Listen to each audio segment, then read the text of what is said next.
Hello and welcome to Season 2, Episode 27 of the You Are My Oxford podcast. And in this episode, we're marking, would you believe, 25 years at the ground we love to hate, our three-sided, overpriced, kind of smelly, publess Kassam Stadium.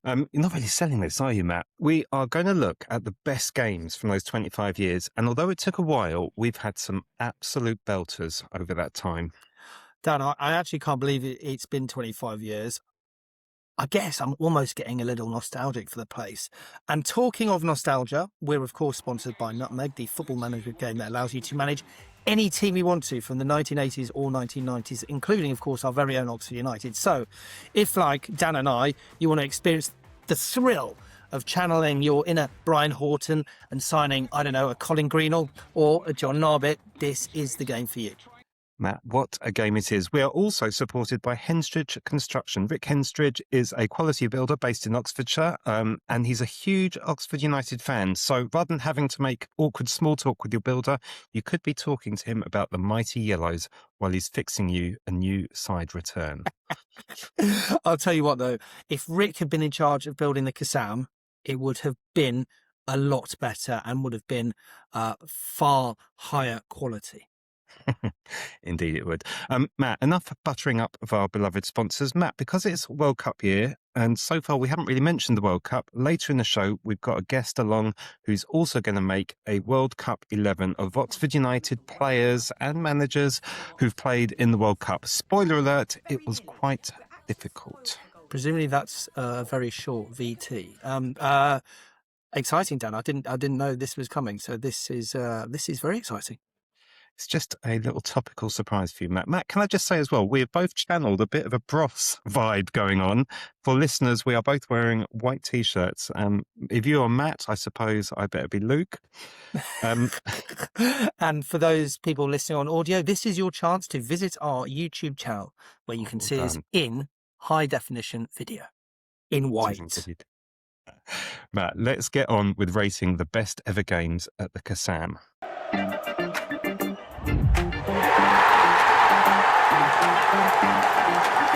It's mad, isn't it, Matt, that we've been at the Kassam for 25 years now. I remember going to see it about 27 years ago, abandoned after the building work had stopped. And then I didn't see it again until the first league game. And as you said in an earlier pod, and I can't remember which one it was, but it was quite early on, going to the Kassam that first time was such a crushing disappointment.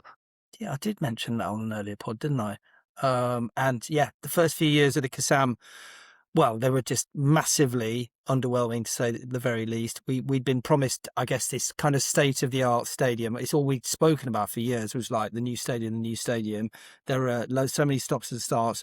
And then we turned up on that first day and it was like just a bit shit, wasn't it? Totally shit. And we also had, for the first couple of seasons, a really ugly team to watch. First under Mark Wright and then under Ian Atkins. It seemed not much good happened to us for ages. Matt, our first game that we're going to talk about today, we debated long and hard whether we should include this because, let's be honest, it was a real stinker. I'm so glad that we are bringing this game into our list. And I guess, good that maybe we kick off with this one because you're right, it was a stinker. But then the start of our time at the Kassam had all just been a bit meh. So it was a stinker again, but it was a stinker that happened to be the first of the 7 in a row, Dan. This was the stadium's second season. And I guess, looking back, it was the first significant win at our new home. And the first time, for me anyway, it felt like, oh, actually, this could be home. It was a really ugly goal that won the game too. A long throw. Of course, I'm speaking about the FA Cup win against Swindon here. Jefferson's flick on and Steve Basham's presence was kind of enough to put on the Swindon keeper.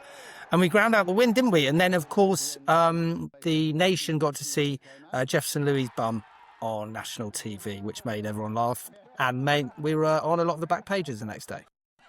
Matt, if this gets anywhere near our final countdown where we choose like our best games, I'll refund our sponsors personally. It was an absolute stinker, but I do agree with you. It was definitely our first notable win. I don't know if you remember, Matt, but after that game, we can tell our audience this, we both worked at BBC Sport at the time, and we went back to TV Centre because that night it was Sports Personality of the Year, and there was always a massive, great big party afterwards.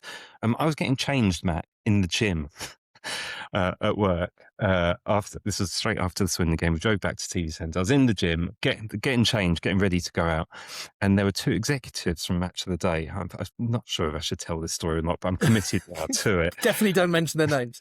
But no, I don't. Yeah, I won't. But they were talking about what a terrible game it had been, and one of them said, "So why did we choose it? It's always going to be a rubbish game." And they said, "Well, we need a nice local game so we could get back for sports personality."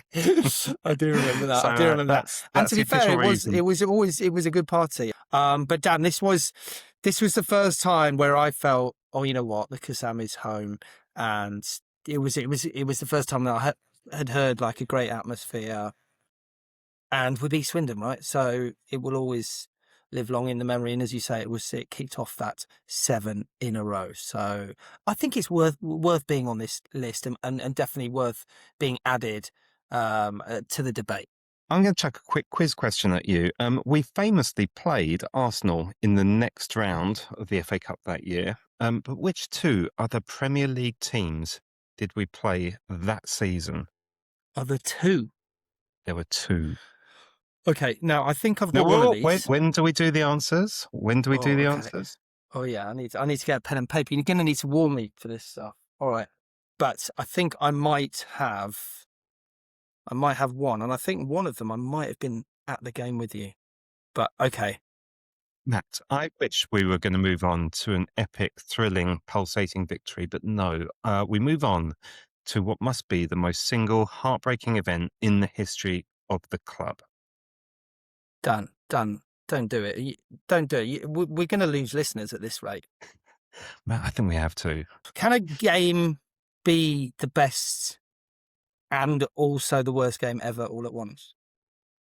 I think it can. What are we talking about, Matt? We are, of course, talking about the 3-2 defeat to Leyton Orient that, of course, relegated us from the league back in 2006. It's tough even to say now. It was a big day for both teams. Both teams kind of had to win. Oxford, obviously, to stay up, Orient to go up.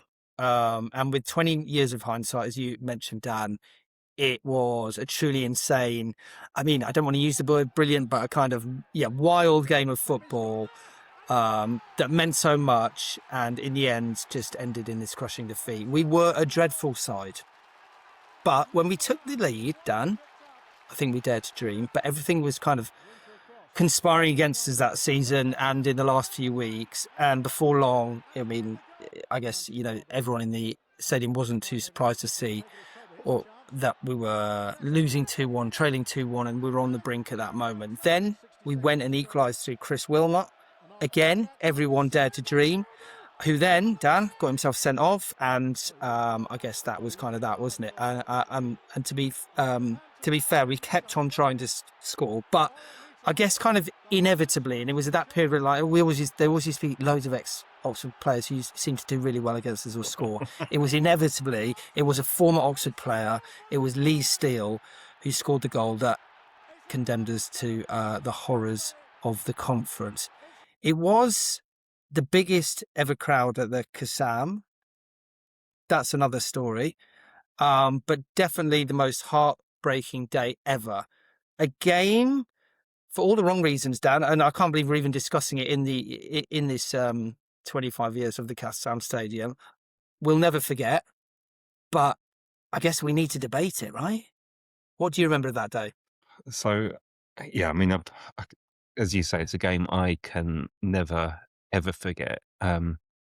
So my wife obviously worked for Leyton Orient at the time, which was quite funny. So the club that was paying half of my mortgage was a team that relegated us to the Football League. So that was quite funny. It's absolutely heartbreaking day, absolutely devastating. I think, to be honest, it was the kind of slow realisation as the season went on. Because we were 9th or 10th in the league around January, February. And then just the wheels came off so dramatically. And it wasn't just our wheels coming off, it was also all the other clubs around us seemed to be putting their wheels on at the same time. And, teams that were dead and buried, Torquay were absolutely dead and buried. I think Ian Atkins went there and kept them up. and Chester were absolutely dead and buried. And then Mark Wright went there and kept them up. And I can't remember who the other team was, Stockport or someone Yeah. had some Oxford connection. And it was just this absolutely sinking, depressing feeling. And I went to the game at Wrexham the weekend before, and we had so many chances. And Andy Burgess missed two of the biggest sitters ever. Go on, you're Little going to say something. anecdote on that. I was Mm, obviously playing in the Deborah charity game a few weeks ago, mm, and I got speaking to Dennis Smith's son. Dennis Smith was there on the mm. day, and we were speaking about how Dennis did us every favour possible to try and allow us Honestly. to win that game. And yeah, I mean, Wrexham, for those who don't remember, literally put out their kids.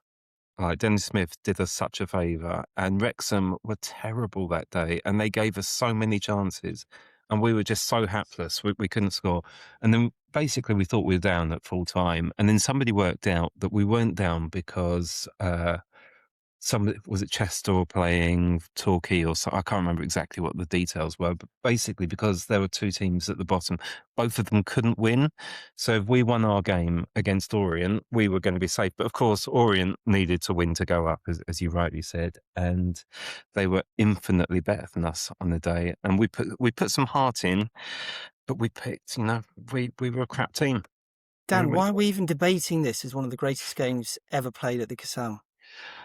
I mean, it was. I mean, if there were no neutrals in the ground, and I don't want to. Mick Brown's just retired, and I don't want to sully his name with the story of why there were so many Orient fans in the ground that day. There wasn't a neutral in the ground, but I'm sure for those, if there was anyone watching it, it would have been one of the greatest games of football ever. It was totally end to end. At the end, both teams were playing basically 1-4-5.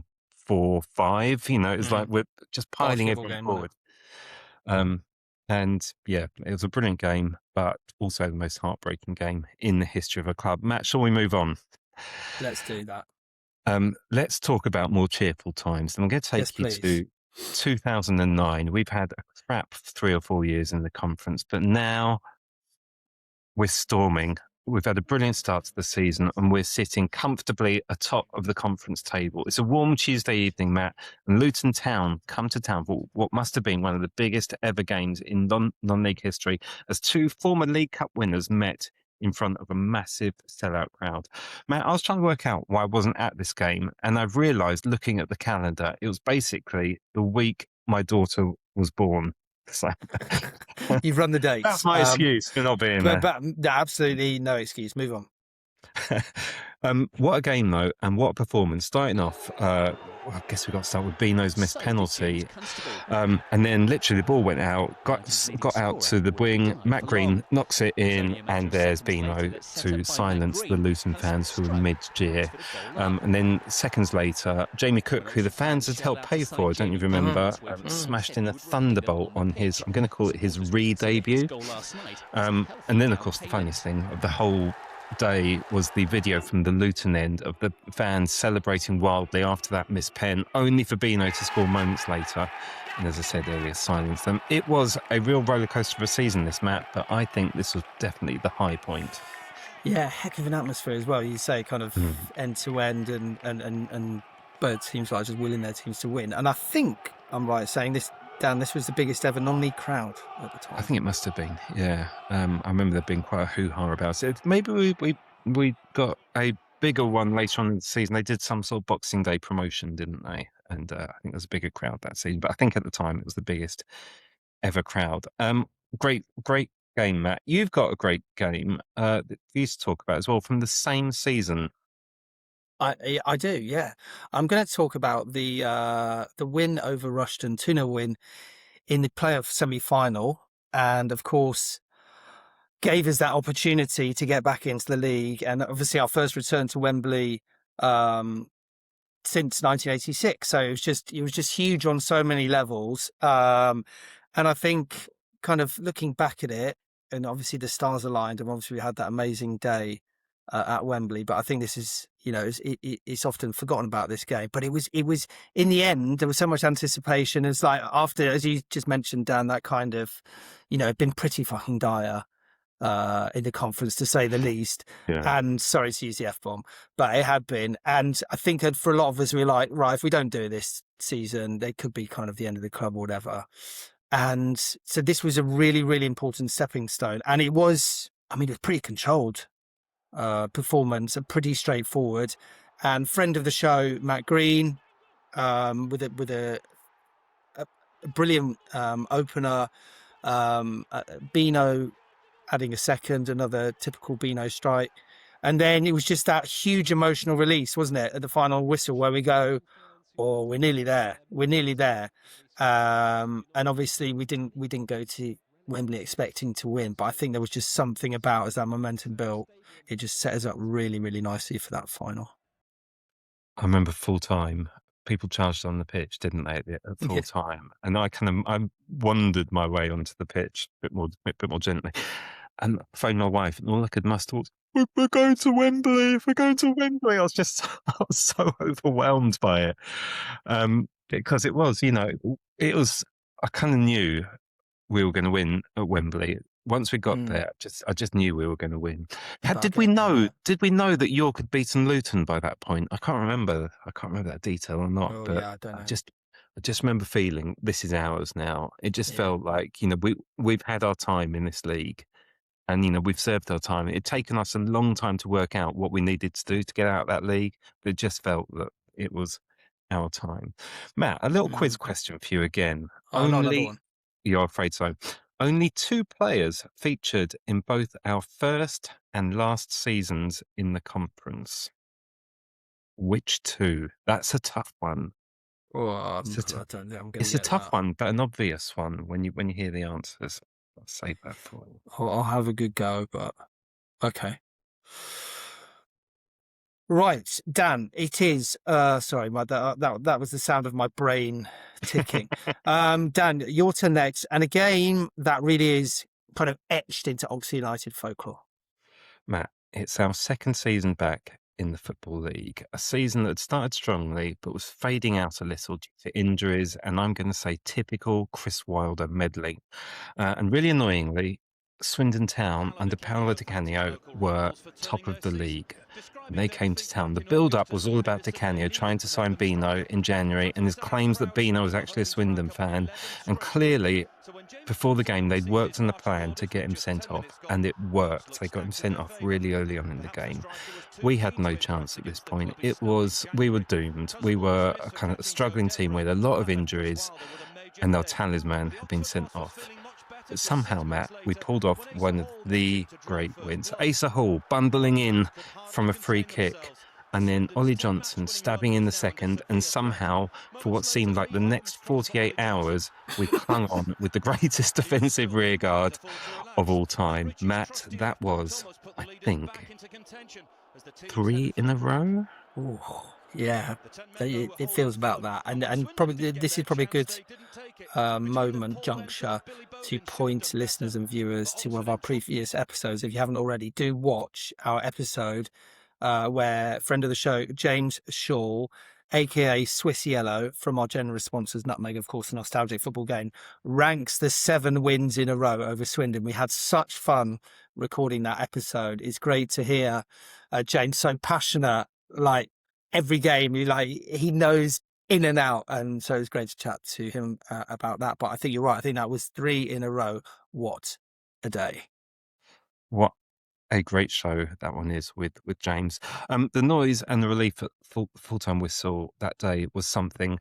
Matt, let's move on from that brave and stoic rearguard action to one of the most beautiful, graceful teams of my lifetime. It's, Matt, the 2015-16 season and the glorious romp on a Sunday afternoon against Premier League Swansea. Matt, describe to us this absolute beauty. Dan, you bloody love the class of 2016, don't you? Oh, And I really mate, do. absolutely rightly, because this was us looking like a Premier League team against Swansea, as you say. We won 3-2, but of course many of the players on show that day went on to just do amazing things in the game, and they wore a yellow shirt that day and absolutely tore Swansea apart at times. But it was a real kind of a lot happened in the game. So we went down 1-0 to a really a pretty good goal, wasn't it? And at that point, I think you think, right, this is going to be a long afternoon. We're going to get spanked by a Premier League team. Then we equalise with a penalty through Liam Sercombe. Then is that man, and he needs to be mentioned in this show. It is Kamal Roof, who just really turned on the style. A real classic, a trademark goal to make it 2-1. You've all seen it on YouTube. You've all seen these goals on YouTube. And then that beauty of that counter-attack that makes it 3-1, the wild scenes from the Oxford fans.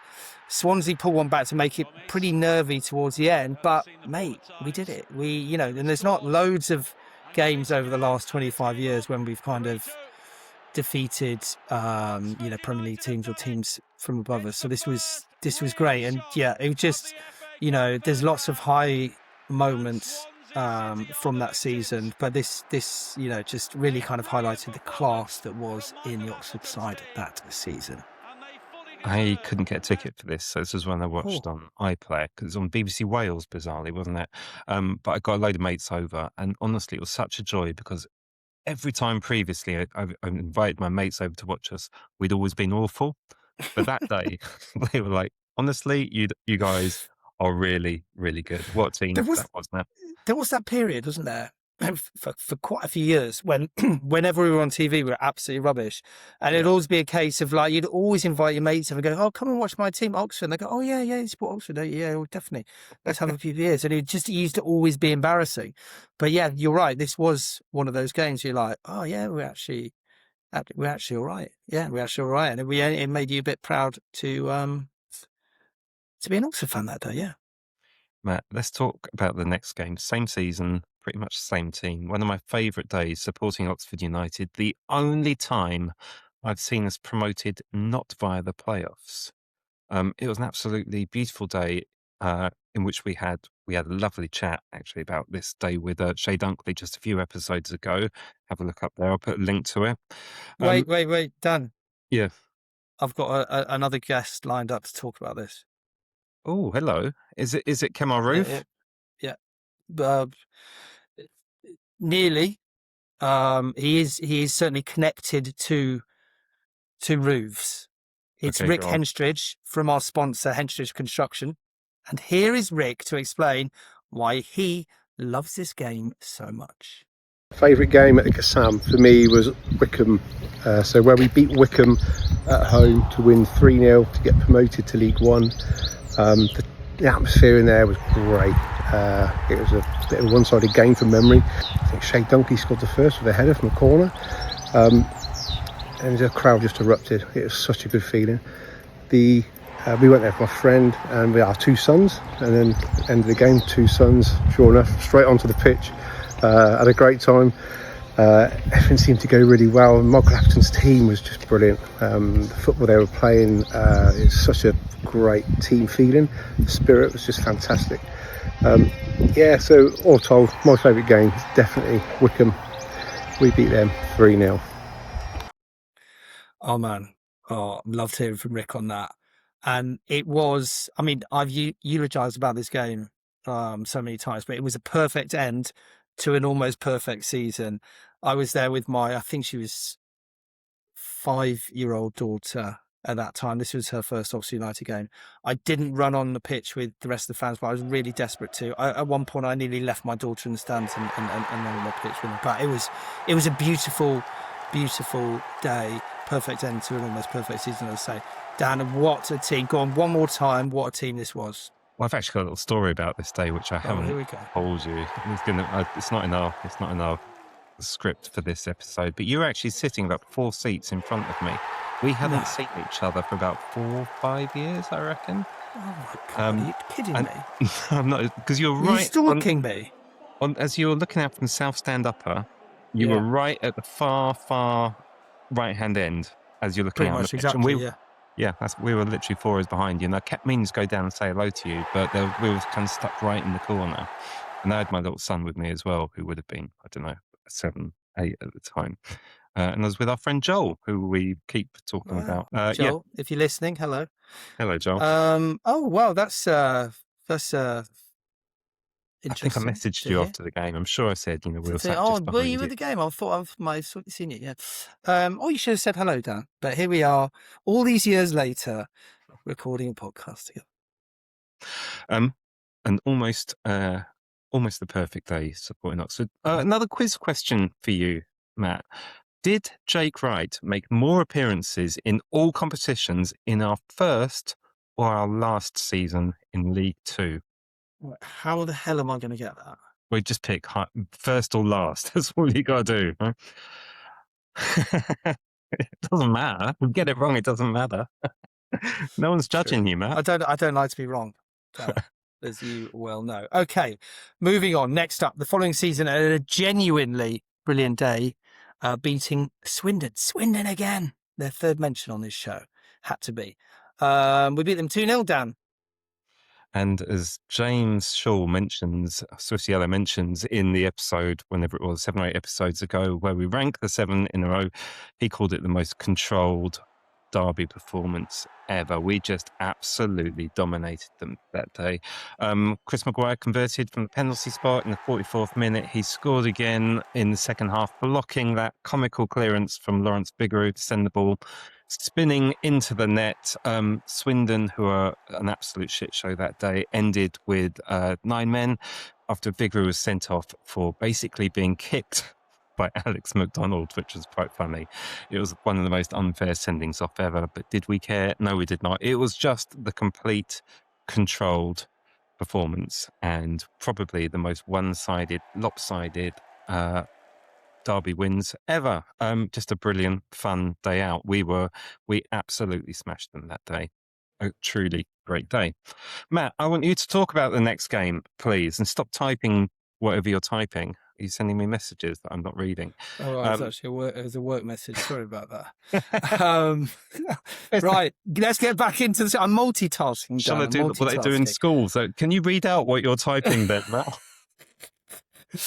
Right, our next game. I just need to find myself back on the script. Okay, let me tell you about the next game, because I think what was interesting in our when we talked about the best games at the Manor, marking is 25 years since we left the Manor a couple of episodes ago, and if you've not listened to it, please go and listen. It's brilliant.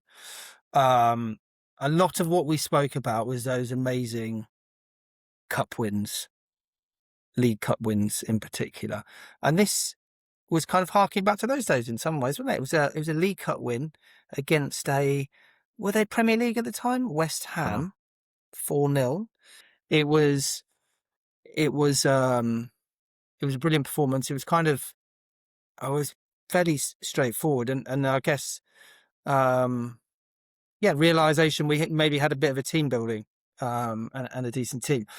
Here's that man who we've mentioned before, a friend of the show, James Shaw, aka Swiss Yellow, of course, from our sponsors, the wonderful Secret Mode Games, makers of Nutmeg, to explain why this is his favourite game. Favourite game at the Kassam, probably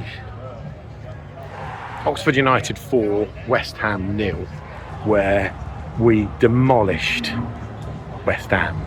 And the limbs of that fourth goal, Shandon Baptiste scoring, going through seemingly all of the West Ham defence and scoring, and just feeling, wow, what a game, what a result. It wasn't a sneaky cup upset. We smashed them and demolished them, and it was phenomenal.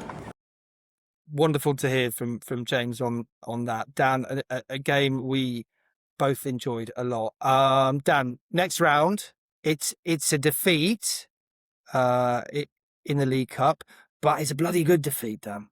Yes, not many losses, Matt, get onto our final list. We're going to talk about the Man City 3-1 defeat. I don't know. It was a really, really exciting game. We really competed that day. This is like probably one of the greatest Man City teams. I know they've had lots of iterations of great teams recently. I'd say probably one of the strongest they've had. We just competed so well that day, and the moment when we levelled through friend of the pod Matty Taylor was just. I mean, it was such a moment. I think that day, Matt, we had the most shots ever against a Pep Guardiola Man City team. All the press were absolutely raving about us afterwards, saying basically how well we played. It was an incredible moment in the sun for us. We were just excellent that day. I don't think we should talk about too much more because at the end of the day, it was a defeat, but I think it was a really, really good defeat, unlike the other one earlier we mentioned. Matt, I don't think we can put any COVID era games in. There probably were some good ones there. I Fair can't enough. honestly remember. It's just all a bit kind of vague. And a game with no fans is not a game as far as I'm concerned. Let's move on. The next in our list is Oxford United 5, Peterborough 0, Des coming. I was just... That sounds a bit weird. The coming of Des. The coming of Des. It was Wembley. It's just when we all started to believe, wasn't it? And the start of kind of that brilliant kind of couple of months where everything just went brilliant, and we went to Wembley and all that, and we had a wonderful day. This was a really dominant performance, and I think we were a bit worried that we were missing Cam Brannigan that day, but everyone just kind of stood up and were kind of brilliant, and everything was just starting to click into place, because there was that moment earlier in the season, wasn't there, where it looked like Des might be gone, and then things just started to kind of turn, and this was the game where we went, right, it's all clicked into place, it's going to be all right, or maybe it's going to be all right, and we might make the playoffs. But we were absolutely gifted the first 2 goals. We had a couple of near escapes, but we just kind of really took over with Ruben Rodriguez and Tyler Goodrum absolutely bossing it. Josh Murphy, I think, scored that day as well, so that just started that kind of run towards the end of the season where everything just completely clicked in to place for him. And it was I think it was that result, as I say, that kind of propelled us on that really good run towards the end of the season, and meant we just got into the playoffs. No one kind of expected us to do what we did, and we surprised Bolton on the day at Wembley, and the rest, as I say, is history. And a special mention, I think, for Billy Bowden's 5th goal in that game. It's a goal that I love watching many times. A truly delightful, almost Cantona-esque chip. It was a lovely goal, and nice to get a game in from that season. Indeed. Matt, quiz time again. We've just watched a 5-0 win, but Oxford have actually beaten that a few times. They've scored 6 goals on 3 occasions at the Kassam Stadium. I was at 2 of them. Can you name the opponents in those 3 games? I will give you a point for each. Again, that's the sound of my brain. Yeah, it's a tough one, Matt. It is a tough one. I'm not sure. I off the top of my head, I cannot think of one. So you're gonna Google it quickly. No, I presume there's a I'm that cheating. I've not got a notepad, so I'm writing my answers down. And so far, I've put conference era. So, do you want me to show you my workings? That's fine. It's fine. Google, Raid Online. Okay, Matt. You want to talk about the next time we played Peterborough, which is literally just a month or so later. It's the playoff semi-final, first leg. It was a beautiful, warm, sunny evening. Pick up the story for us. It was such a beautiful evening. I think that's something that I really remember. It's kind of the glow of the evening, and I managed to get tickets for me and my daughter. I got them fairly late on, and we were in the South Stand Lower, but right at the fence end. So it was kind of a different perspective that I was watching the game from, one that I don't normally when I watch Oxford. I'm not normally in that area, but I actually really enjoyed watching the game from that end. But it was just, well, I'll say one thing: when Elliot Moore scored, is one of, I can't remember ever celebrating an Oxford United's goal more. I know that sounds weird, but it was just such a relief to think, oh my God, we could do this. And the roar, and maybe it's where I was sitting and say, the roar is one of the loudest I've ever heard at the Kassam. Again, maybe it's because the sound kind of travelled down. I don't know, but I just remember going, oh, this is proper. This is proper. And obviously it was really, really tight. Peterborough were a good side. And obviously I think that 5-0 win had kind of helped us go, oh, you know what? We can do something here. But they were a very, very good team. And I think for them, they thought, this is kind of our time or we'll never do it. And so Moore scored the goal. Was it Brannigan who headed back to him? Yeah, it Yeah, was. wasn't it? Well post, And then Moore kind of powered it home, and it was great. But then obviously the final whistle went, and you're like, oh, I can't celebrate too much because we've still got a heck of a tough job to do. And it's a really slender lead, and going away to Peterborough is tough. And so it proved, and it was really just a really, really tight encounter. But this win kind of set it up, and just, again, I mentioned my daughter again on this podcast, but I think it was a game where she was like, oh, I love being an Oxford fan, and I'm going to stop messing around with this silly Premier League nonsense. What a nice thing. Yeah. Matt, the next game we're going to talk about is literally the next game we play at home. It's the Norwich 2-0 win, our first game back in the Championship. I don't think you were there that day, were you? I think you're on holiday, if memory serves. I wasn't. I was at a day rave with right. the boys. Yeah, Right. I was at a day Matt rave Goss. with the boys. Right, Matt I know, Goss. I know. And but when we bought the tickets ages ago, and then when the fixtures came out, I was like, oh, I didn't think this through. I think again, like, I wasn't fully aware that the season would start on that day. I thought it was going to be the next weekend, and I mucked that up. So I remember watching it from only the first half from a pub just outside this day rave, and it was an early kickoff, wasn't it? And I was already half cut, and I was watching, going, I can't believe it's the Championship and we're winning. But let's get someone else to talk about it a lot more eloquently than I can. Yep, here's Theo to make the case for that wonderful day. Picture the scene. The club are on such a high after the playoff win and the scenes at Carfax. The whole stadium is together, filled with excitement. And despite 17 signings in the summer, there are many familiar faces from the Wembley 11, which in hindsight was a total masterstroke from Des. And from the first minute, the lads are on it. It's Des ball at its finest. We don't give Norwich a second, and when we have it, we're moving it quickly. Cam, Ruben, Volks, they're pulling the strings in the middle, and Harris is making it look like the tired old legs of Duffy and Hanley have already played a whole season. Harris scores with a typically squiffy finish, but we totally deserve to be in front. All before the most perfect moment to cap off our return to the Championship. Mr. Oxford, Sam Long, overlapping down the right, a perfect cutback and swept home in style by Cameron Brannigan. The sun was out, the whole stadium was in party mode, and this is what we'd missed. And after 25 years, we were back. Yeah, Matt, just such a great day. We were so good. I travelled up from Weymouth, where I was camping with the family. I got like 2 or 3 trains to get there. It was an early kickoff as well, so I remember having to get to Weymouth really early for a train up there. And we were just brilliant that day, absolutely brilliant. When I returned back to the campfire, I was just totally buzzing, and I was telling everyone we were going to win the league that day. And I genuinely thought we were going to. I thought we were going to be the surprise package. Anyway, brilliant day. Oh, amazing. I literally couldn't believe it, actually. I couldn't believe it.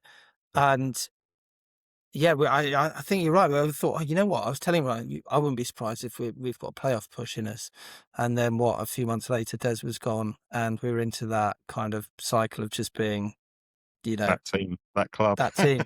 Which is, we've spoken about enough on other pods. But for one glorious day, Dan, we thought it was all just going to be absolutely brilliant. But it was great. It was great.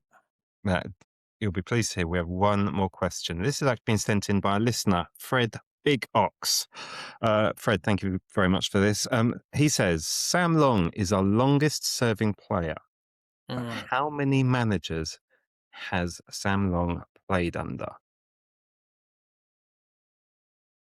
Okay, I'll give it a good go. I don't think I've done very well on this quiz. That's Just quite to, all right. Well, I think, just I to think warn people you. like laughing at you. It's part of the, it's what brings people back to watch. All right, we've got one more game actually to mention. And it is, Matt, the fabulous penultimate game of our first season in the Championship. It's Sunderland, of course, and a really beautiful 2-0 win. Mm. Pick up the I think story. this is less about the game itself, less about the details, more just about the kind of joyous feeling that we had secured another season in the Championship, and I think we all just loved it so much, didn't we? Mhm. And the fact that we were going to get another bite at it, which meant another 40-odd games of championships and of championship season, and the opportunity to go away to the likes of Leicester and Norwich, and even those horrible places like QPR. It was just it was really great. And again, sunny day at the Kassam, Ben Nelson, whatever happened to him, kind of rose. Was that his only goal for Oxford? It might have been, yeah. I think it might have been. And then Hellick kind of scrambled one, didn't he? Close range, in front of the East Stand, and that was great. And it was obviously against the Sunderland side who were very strong, and obviously ended up going through, winning the playoffs, didn't they? So they're obviously a very, very good side, and there was a lot of good players on display that day. I think they had one eye on the playoffs, to be fair, at that point, so weren't exactly flying into tackles. But yeah, victory kind of never in doubt at all on the day. Secured our safety for another season, and some really lovely scenes at the full-time whistle. Lovely description, Matt. Okay, let's work out now how we decide what the best game at the Kassam Stadium is. Why don't we pick, first of all, 3 each? How does that sound? Okay. And if we can agree on one, maybe that's we decide Okay, that's that's the quite best good. ever game. That's quite good. Do you want to go first, or shall I? I don't know what your top 3 is. And I Okay, can. Matt, I'm going to go Wickham, Norwich, and this one's going to be unpopular. I'm going to go for the Leyton Orient game because I think it's such a moment in our club's history. Oh, And everything, Matt, that we've enjoyed since, I reckon, is all the sweeter because we've lived through because that of day. that. Oh, Yeah. you're spinning it well. You're spinning it well. You know what? I'd love to go back and watch that game in full. It's on YouTube. The whole game's on. Really? It's You know got what? I Leyton might Orient do that. commentary, though. Yeah. Has it? Okay, interesting. I might do that because I just want to see the to and fro of it. And as you say, It's not my it's number one. I'm not going to lie. no. Okay, so is there an order that, or are you just saying those are your top Those 3? are my top 3 at the minute. Okay, cool. In no particular order. So, weirdly, Mhm. I've put Norwich in there, even though I wasn't there, because I just think it was a thing of beauty. I've got Peterborough, the playoff home leg, in there, and I have, and this is a big number 1 for me, is the Wickham win 3-0. I think of the Wickham and Norwich games, I think Wickham has to be. It has to be. It has to be the best game ever at the Kassam Stadium. And our sponsor, Rick Henstridge, of course, will be very, very pleased because that's his pick as well. Having just discussed 25 years of the Kassam, there's obviously been some great moments. But if you compare it to what our 25 years since we left the Manor, like, it's, I mean, we mentioned 2 defeats in our Kassam era. So it just shows that there's been, I guess, I mean, there was real highs and lows at the Manor, of course there was. But there's been some really low moments. I guess that comes through the fact that, when we arrived, we'd just been relegated. And then obviously we ended up in the conference, but we have built back up. But yeah, just interesting to look back over 25 years and the kind of highs and lows of the place. But it's been good to chat it through, Dan. It has indeed, Matt. Final question, I guess. If we ever move, how will you look back on our first, what would be 27 years by then, I guess? It will obviously be mixed because it never felt quite right. And listen, no fan has ever in the history of football said, I want a 3-sided stadium. No fans ever said that. But I've learned to love it and a few of its quirks in some kind of weird way. Will I miss it? I'm not too sure. What do you think, Dan? My sadness is that we were never really given a chance to love it. I mean, if they built the 4 sides, if they'd filled in the corners, maybe, if they'd kept the Priory open, if they'd opened the train station, which is really weird that they're building a train station now that we're moving from the ground. Mad. I think it could have been a better ground if we'd had like a fan zone, all of those things. If we just had better food and drink offering. I know that's a minor thing, but especially when I'm bringing my daughter now and stuff like that, I just wanted the experience to be a bit better. But hey, do you think, shout out to listeners, have we missed any games? Let us know.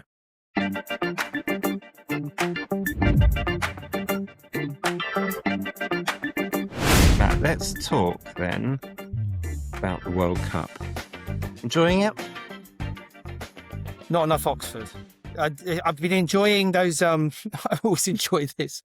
I've been enjoying the posts on various Facebook groups to try and spot the Oxford United flag. And there's been a couple there. And when I'm watching random games, and in fact I'm about to watch Switzerland in a moment. So maybe not a Switzerland game, but when I'm watching England games, I will spend certainly the first 15 minutes searching for an Oxford United flag, and I've seen a couple during this World Cup, so that's been quite fun. Now, have I enjoyed it? It's been all right, isn't it? I mean, the stadiums are mad, aren't they? I did get up in the middle of the night to watch England's win against Mexico, and I enjoyed that. And I think, just with work and stuff, the games have been a difficult time, so I haven't immersed myself in it as much as other World Cups maybe, but it's been all right. What about you, Dan? Well, despite being born in neither Oxford nor Scotland, I support Oxford United and Scotland due to family connections. So I've never had a great deal of joy from football, really. I'll tell you what I do get a lot of joy from, Matt, and that's pointless trivia. So imagine you should have mentioned. So imagine my delight, Matt, when listener and now friend of the pod, Natasha Peach, made a Oxford United at the World Cup 11 run VT. Is it possible to make a World Cup 11 of former Oxford United players? Well, very nearly. We're actually spoilt for goalies. We've had 4. The pick of whom has to be Emi Martinez, who played 1 game for Oxford and learned so much from the 3-0 defeat to Port Vale, he went on to win the World Cup with Argentina. I mentioned too for Colin MacDonald, who played for Headington United in 1951 and the 1958 World Cup for England. We haven't got a right back, so I'm bringing in David Bardsley, who played in a World Cup qualifier in 1994. Arguably one of the best fullbacks ever to represent Oxford, and arguably the worst haircut. Talking of which, Steve Foster's perm and headband made a couple of appearances for England in the 1982 World Cup. Local lad Mark Wright came through our youth team and became one of the stars of England's team that reached the semi-finals in 1990. And completing a lopsided back four, we've got Matt Elliott, who was in Scotland's 1998 squad, but somehow never got a game. Into midfield and sitting alongside Elliott on the Scotland bench for all of the 98 tournament was Scott Gemmell. His Oxford United career consisted of a brief substitute appearance in a defeat to Mansfield. He left immediately afterwards. Ed McIlvney was part of the US team who shocked England 1-0 in 1950. He finished his career with Headington United. Alongside him, of course, we have Ray Houghton, a genuine World Cup legend for Ireland and scorer of the goal that beat Italy in the 94 World Cup.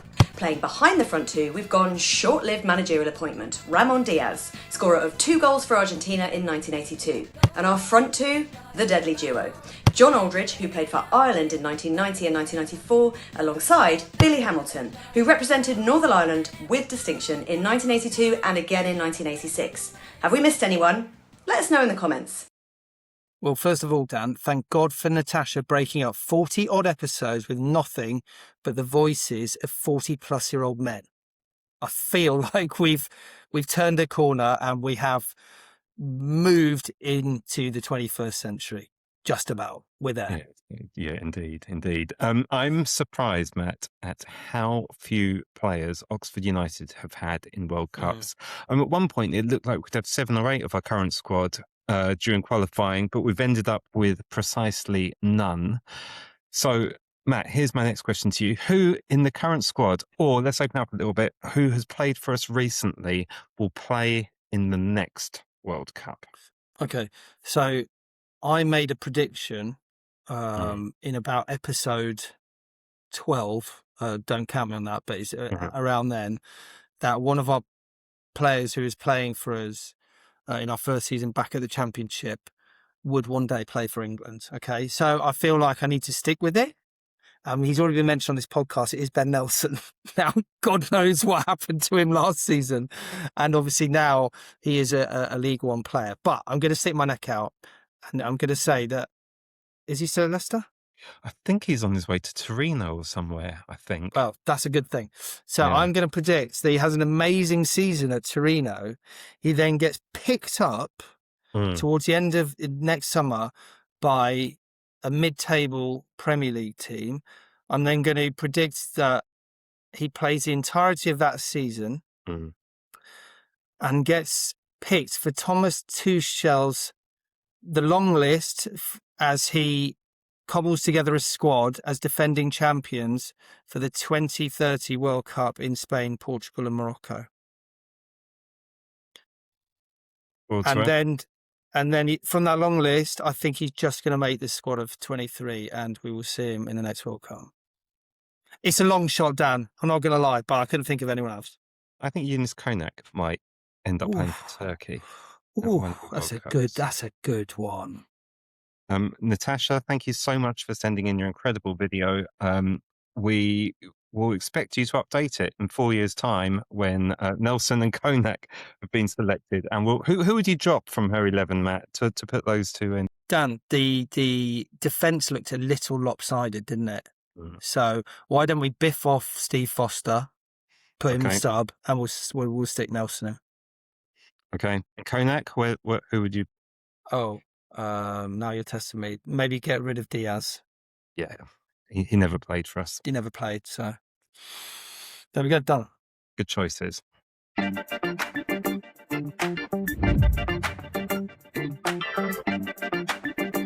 Matt, let's quickly run through these quiz answers. Your prediction is you've got none of these, is that right? Not none. I reckon I might have 2. Okay. All right. Your first quiz question was, we famously drew Arsenal in the FA Cup in the next round, but which other Premier League teams did we play that season? So I think I've definitely got one of these. Go on then. And I think we might have gone to the game together. But if not, I certainly took a couple of friends there. And that was, I think, Charlton away in the League Cup. But I remember taking my friend Mark Gamble at the time, who you've met, Dan. And I remember at the end of the game, we sung, "We're proud of you, we're proud of you." Because I think we'd just been a bit shit for a few years. And then the other Premier League team, initially I wrote down Arsenal, but obviously Arsenal was mentioned in the question, and I cannot for the life of me think of another one. We played Aston Villa in the next round after beating Charlton, and we got thumped. Okay, Matt, let's whiz on through because time is not our friend here. Question 2. Only 2 players featured in both our first and last seasons in the conference. Which 2 players were they? Okay, I've had a guess at 2. Billy Turley. Correct. He played 1 game in our final season. Okay, and next one... Again, I think about 5 or 10% chance. Adam Murray. Incorrect. The correct answer is Chris Hargreaves, who, if you recall, we signed towards the end of our last season. Oh, yeah. Good guess, though. Yeah. Next one. Did Jake Wright make more appearances in all competitions in our first or our last season in League Two? Okay, just to be difficult, I'm going to say he played the same. That is a brilliant answer and 99.9% correct. He played 36 games in each. But Matt, in 2010-11, he made 2 appearances as a sub, whereas he didn't make any at all in 2015-16. Okay. So the correct answer is the first season, and therefore you're wrong, despite being Fact. 99% correct. All right, Oxford have scored 6 goals on 3 occasions at the Kassam Stadium. Can you name the opponents in these 3 games? I will give you a point for each. I literally can't remember one. Now, Okay. there must have been a conference era one. There was one in the conference. Was it Barrow? Incorrect. Okay, well, I've got that wrong. And then there must have been a League Two, I'm guessing around It's actually the 2014, 15. the first season of our first season at the Kassam Stadium. There's a clue Oh, for you. oh And wow. Paul Okay. Moody scored a hat trick. There's Okay. another clue. Was it? And there's a bank named after them. Or buildings. Halifax. Halifax, correct. They won 6-1 that day. I was at that game. There's one more And then- game. Our first season back in the Football League. There's a clue for you. And it wasn't a league game. It was a cup game. Oh, I don't know. We beat Bristol Rovers 6-1 in the League Cup. Nice. Okay, finally, Matt, Sam Long is our longest serving player. But how many different managers has he played under? I'm going to go for, originally I wrote 9. Mhm. I'm going to go 8. Incorrect. Sam Long has actually had 15 managers, but 12 different ones because Wow. Craig Short has been his caretaker manager 3 times. Shall I read them out to you quickly? Yes, please. Chris Wilder, Mickey Lewis, Gary Waddock, Michael Appleton, Pep Clotet, Derek Fazakerley, Carl Robinson, Craig Short, Liam Manning, Craig Short, Des Buckingham, Craig Short, Gary Rowett, Matt Bloomfield, and now Aaron Ramsey. So thank you very much Wow. indeed to listener Fred Big Ox for the question, and more importantly, Right, thank you to Fred Big Ox for the answers, because I would not have been bothered to look for the answers. So thank you very That much. was a lot of fun. Thanks, It guys. was. A lot of fun. And that was 25 years, marking 25 years since we arrived in the Kassam and debating our best games ever. That was a lot of fun, Dan. What have we got coming up? Yeah. Well, it's that time of the year, isn't it, when we start to discuss pre-season transfer madness and predict wildly and aimlessly about how we might do in the new season. So expect that, and expect a bit of ex-player content, I reckon, between now and the start of the season. You got someone lined up for us, Matt? I have, if you want to speak to him. Oh, Tease. a little Tease. Oh, I look forward to that. All right, good stuff, Matt. Thank you very Absolute much. pleasure. As always. Thank you for listening.